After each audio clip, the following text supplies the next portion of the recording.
To the world, they were Hollywood's golden couple, the picture of glamour and devotion. Barbara Stanwyck and Robert Taylor, their names alone brought to mind cinematic royalty. A perfect romance made for the silver screen and performed for an adoring public, but behind the dazzling smiles and the carefully built studio image, their marriage was a tangle of secrets, rumored infidelity, and regret.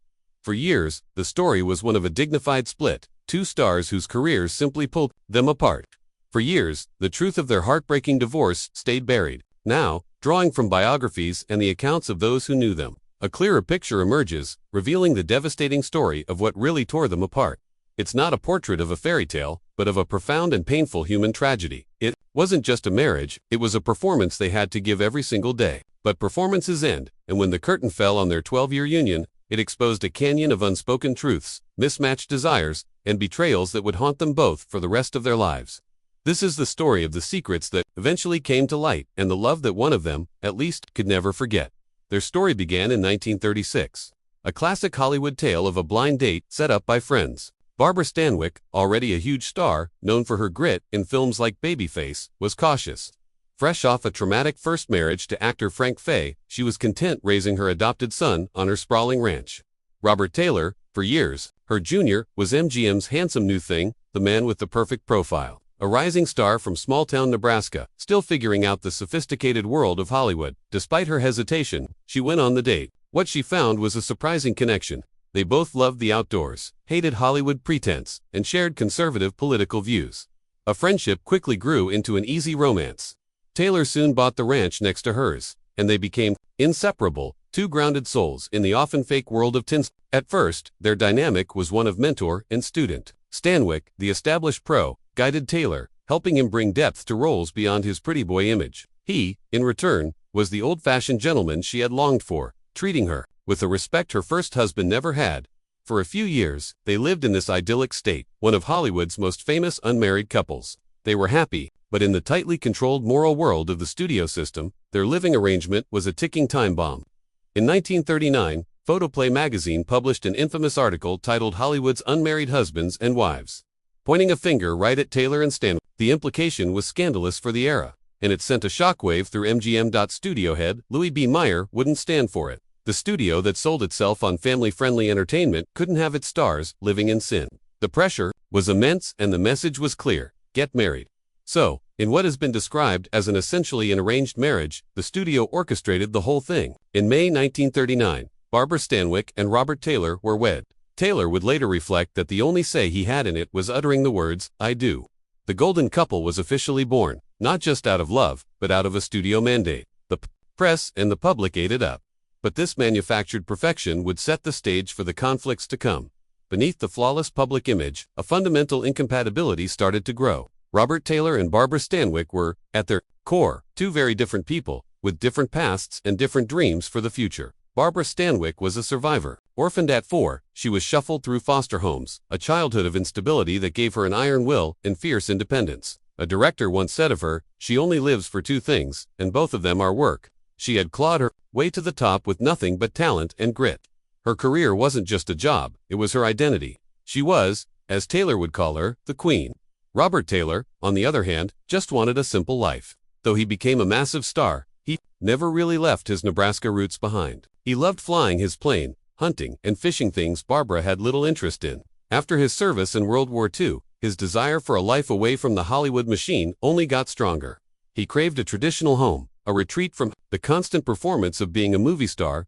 In the early years, their differences actually worked. Stanwyck's strength and experience were a guiding force for Taylor. She called him Junior, a term of endearment that also highlighted her role as his mentor. He looked up to her, and she found security in his gentle nature. But as Taylor's own star began to rise, sometimes even surpassing hers, the dynamic shifted. He was no longer the apprentice, and this frustrated her. Friends started to see cracks in their perfect image. At parties, Stanwyck would sometimes publicly criticize him, a sign of her insecurity about her changing role in his life. Taylor, who famously hated confrontation, would just walk away from these arguments, creating an emotional distance that grew with each passing year. He had once been in awe of her power, but as he matured, he began to feel diminished by it.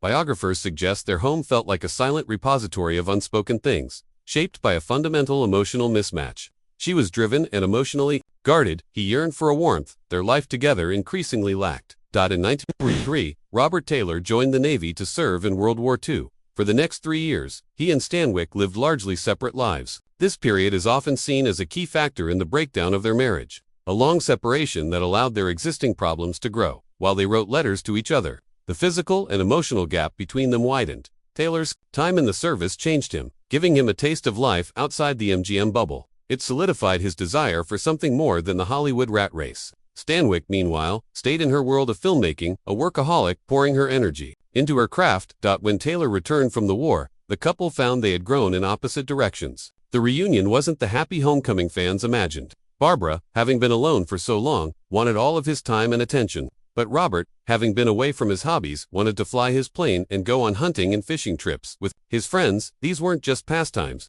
They were symbols of the independent life he now wanted, a life that didn't revolve around his wife's career. Their once complementary differences now became sources of constant conflict. His desire for freedom clashed with her need for his presence. His aversion to confrontation meant that these issues were never truly resolved. They just simmered beneath the surface.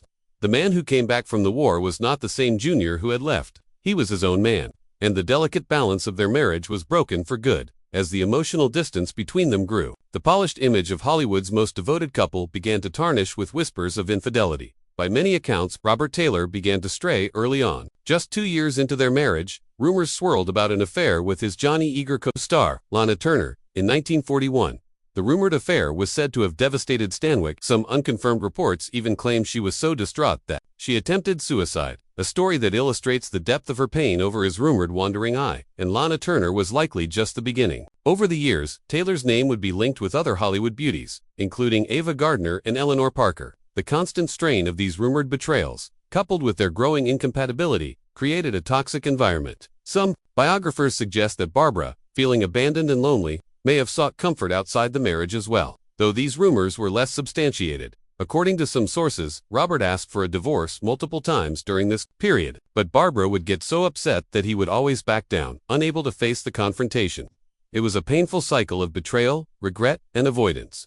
The marriage that looked so perfect from the outside was, in reality, in a holding pattern of quiet desperation, but one final public humiliation would prove to be the point of no return. The final blow to their marriage was delivered not in Hollywood, but in Rome.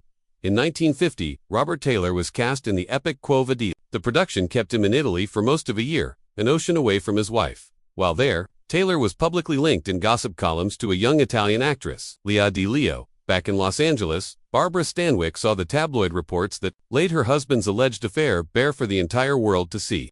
This wasn't a quiet rumor. It was a public spectacle and a profound humiliation.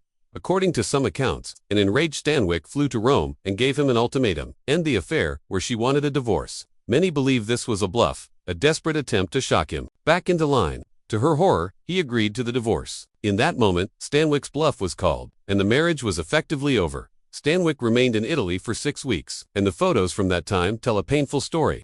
They are seen together, putting on a brave face for the cameras. But the strain is obvious. During those weeks, they were negotiating the end of their life together. Barbara later admitted that she should have realized what a mistake it was not to go with him to Italy in the first place. In a rare moment of public reflection, she said, when Bob got his own plane and bigger, wisest decision a woman facing divorce can make is to separate herself from the tangibles of her marriage. For the public, the divorce was a shock. For Stanwyck and Taylor, it was the painful, inevitable conclusion to a love story that had long been over. The story doesn't end with the divorce papers. The way they lived the rest of their lives speaks volumes about their true feelings. Before we get into what was revealed about Taylor's regrets and Stanwyck's silent devotion, if you're finding this glimpse into classic Hollywood's hidden history fascinating, make sure to hit that subscribe button so you don't miss our next story. After the divorce, Robert Taylor and Barbara Stanwyck went their separate ways, each choice reflecting what they had been searching for all along. On 1954, Robert Taylor married German actress Ursula Thiesse. With Ursula, he finally found the traditional life he had wanted.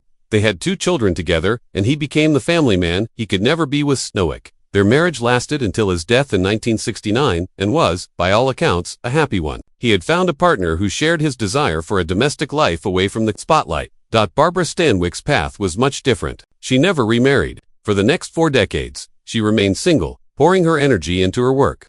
Friends would say that she privately referred to Robert Taylor as the love of her life. Her choice to remain alone was seen by many as a silent testament that no other man could fill the void he left. Despite the painful divorce, they managed to salvage a friendship. As Stanwyck herself later confessed, "Bob and I didn't stay friends. We became friends again. Time does take care of things." Taylor consistently spoke of her with great respect, once saying, "I respect her deeply and treasure her friendship." Their renewed friendship was tested in 1964 when they were cast opposite each other in what would be Stanwyck's final feature film, The Nightwalker. The publicity focused heavily on their reunion. When asked about any awkwardness, Taylor assured reporters, "Barbara and I have remained good friends." Stanwyck, with her classic wit, replied, "Of course, not, but you'd better ask Mr. and Mrs. Taylor." Taylor's wife, Ursula Thesis, gave a more mysterious answer, smiling and saying, "Not necessarily." In the twilight of his life, as he battled lung cancer, a more complex picture of Robert Taylor's feelings about his first marriage began to emerge through the accounts of friends and biographers. The stoic image he projected on screen started to crack, revealing a man filled with complicated feelings about the woman he could never forget. These accounts suggest the union was troubled from the start, heavily influenced by MGM. He spoke of feeling overwhelmed by Stanwyck's formidable presence, admiring her strength but also feeling diminished by it. It's been reported that he longed for children, but Stanwyck, possibly haunted by her own traumatic childhood, did not share that desire, leaving them with fewer bonds to hold them together. Perhaps the most poignant theme to emerge was his deep-seated fear of confrontation, a trait that had prolonged the inevitable end of their marriage. Friends said he had wanted to leave years before the divorce became a reality, but couldn't bring himself to inflict that final pain upon her. He appeared to take the blame for their eventual demise, seeing his pursuit of other women as a symptom of a deeper unhappiness. Despite the pain, his words about her, as reported by others, were consistently filled with reverence. He reportedly called her a great girl, the greatest. In what has become his most quoted reflection, he is said to have referred to her as the most important woman I ever knew and my greatest teacher. These weren't the words of a man who had simply moved on. They were the reflections of a man looking back at a defining relationship with the clarity that only time and mortality can bring. If Robert Taylor's legacy was one of late-life reflection, Barbara Stanwyck's was one of dignified silence. She rarely spoke publicly about the divorce or the man who broke her heart. And yet, her actions, and the accounts of those closest to her, spoke volumes. Her decision to never remarry was the most powerful statement of all. To her friends, she made it clear Robert Taylor was the great love of her life. According to her Big Valley co-star Linda Evans, Stanwyck held him in that special place in her heart until the very end. She was a woman who, when asked about the divorce, once said, with her signature strength, "I'm not the kind of person who wants somebody if he doesn't want me. There's the door." Yet, it was a door she never opened for anyone else. The depth of her enduring love became painfully clear when Robert Taylor died of lung cancer in 1969. His wife, Ursula Thesis, in a gesture of grace, invited Barbara to visit him in the hospital during his final days. At his funeral, as then-Governor Ronald Reagan gave the eulogy, Barbara Stanwyck sat in the pews, openly shedding tears for the man she had divorced nearly 2 decades earlier. His death hit her so hard that she took a long break from work, a rare move for the ultimate professional. Years later, a story emerged that perfectly captured her devotion. As the legend goes, the hand and footprints they had placed in the cement at Grauman's Chinese Theater had cracked over time. The theater offered her the chance to replace the block with a new one of her own. She refused. Her reason was simple and heartbreaking. Robert wasn't alive to join her, and she would not allow his hand and footprints to be lost. It was a love story that, for her, was literally set in stone. The story of Barbara Stanwyck and Robert Taylor is more than just another Hollywood tragedy. It's a deeply human story about the collision of love and ambition, public image and private pain.